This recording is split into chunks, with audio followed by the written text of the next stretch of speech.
در ریاضت نفس بدرا گوشمال تانی اندازت برا اندر وبال ہر کی خواہت تا سلامت ماندو از جمیع خلق رو گرداندو مردمارا سر بسر در خواب دا گشت بیداران کے قوت رفت از جہاں آنکھ رنجانت ترا عذرش پذیر تا بیابی مغفرت پر وے مگیر حق ندارت دوست خلق آزار را نیست ہی خصلت یکی دیندار را از ستم ہر کو دلے رارے شکر آ جراحت بر وجود خیش کر آنکھ در بندے دل آزاری بود در عقوبت کار گزاری بود اے پسر قصد دل آزاری مکن وز خدای خیش بیزاری مکن خاطر کسرا مرنجا اے پسر ورن خوردی زخم بر جانو جگر نام مردم جز بنے کوئی مبور گر ہمی خواہی کی گردی معتبر قوت نیکی نداری بد مکن بر وجود خود ستم بے حد مکن روزبا از غیبت مردم ببند تا نبینی دست و پائے خود ببند ہر کے از غیبت زبانش بستنیست آنچنا کس از عقوبت رستنیست. اچھا اب یہ فرماتے ہیں کہ بر مراد نفس تا گردی اسیر، نفس کے مراد کے اوپر، نفس کے مقصود کے اوپر تب تو ہو جائے گا قیدی. تب مانی تب، اسیر قیدی. مراد نفس، نفس کا مقصود، اس کی مراد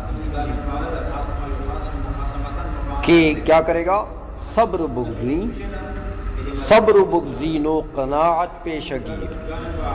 صبر کو منتخب کرو، بگزین منتخب کرنا، صبر کو اپنے لیے منتخب کرنا کہ بس ہر ایسی چیز جو تکلیف دہ ہو آپ کے لیے اس پر صبر کرو.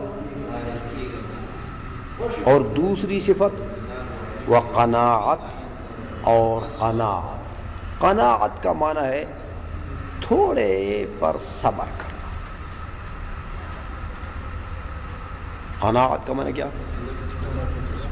تھوڑی نعمت آپ کو مل گئی، آپ کہتے بہت ہے یار اللہ تبارک و تعالیٰ نے دی ہے، اس کا شکر ہم نے کب ادا کیا ہے کہ اور اس سے زیادہ مانگیں. تو اس کو کیا کہتے ہیں؟ قناعت.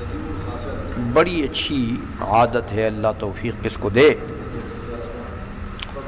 آئیسوں میں کہتے ہیں صبر بگزین، صبر کو اپنے لیے منتخب کرو اور قناعت پیشہ گیر، قناعت کو اپنا پیشہ بناؤ. ہاں کہ جیسے انسان کا کسب ہوتا ہے نا، دیکھو نائی کا کسب کیا ہے؟ لوگوں کا سر منڈانا. آج کل تو داڑھی منڈاتے ہیں،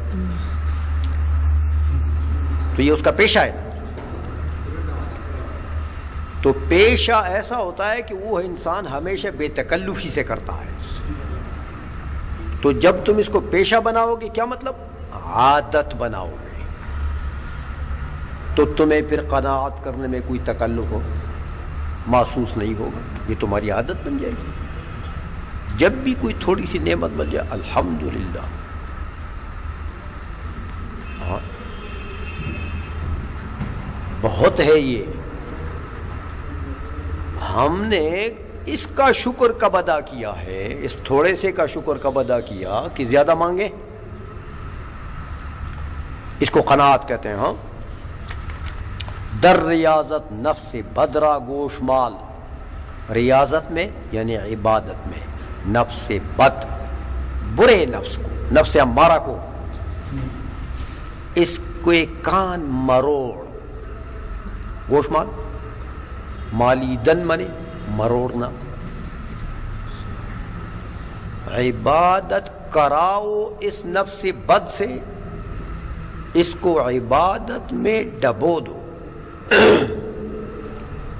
تو عبادت میں کثرت عبادت کرو گے تو سمجھو تم نے عبادت سے ہی اس کے کانوں کو مروڑ دیا اور قابو کر دیا. بس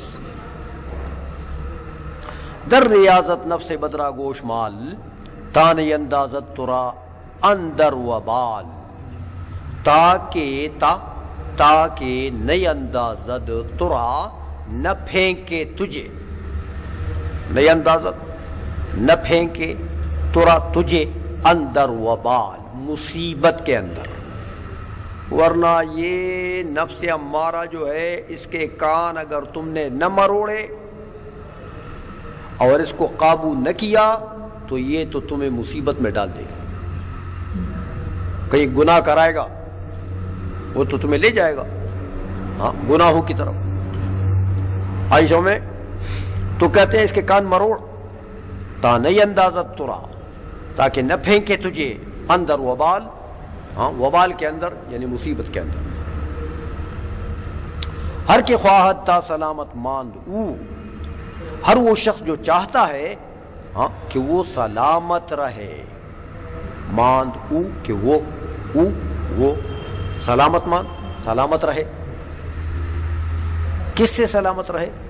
از جمیع خلق رو گرداند او، مصیبتوں سے تکالیف سے سلامت رہنا چاہتا ہے کوئی شخص تو کیا کرے؟